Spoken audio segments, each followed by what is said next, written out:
ایک دفعہ ڈپٹی صاحب کا ایک دوست ڈپٹی صاحب کو اپنے گھر لے گیا. کہا ایک بزرگ بابا جی تشریف لا رہے ہیں, ان کے ساتھ بیٹھیں گے.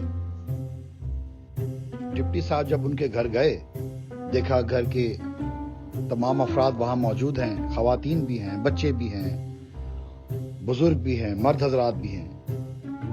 ڈپٹی صاحب بھی جا کے اپنے دوست کے ساتھ مردوں میں بیٹھ گئے. کچھ دیر بعد بزرگ بابا جی تشریف لائے, بیٹھ گئے ایک کرسی کے اوپر اور انہوں نے اپنا بیان شروع کر دیا.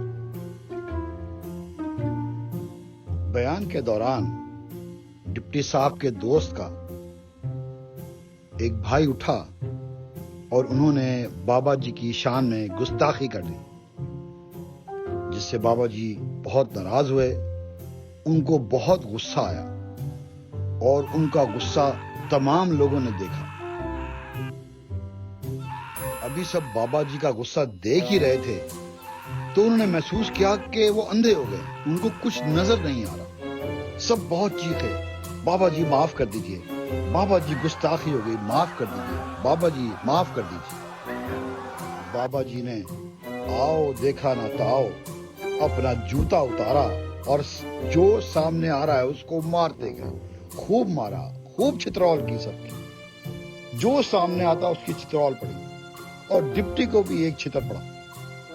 ڈپٹی صاحب کو جب چترول ہوئی تو اس کے فوراً بعد ایک کان میں ان کی آواز گونجی, او بغیر تو بجلی چلے گئی ہے, تم لوگ اندھے نہیں ہوئے ہو.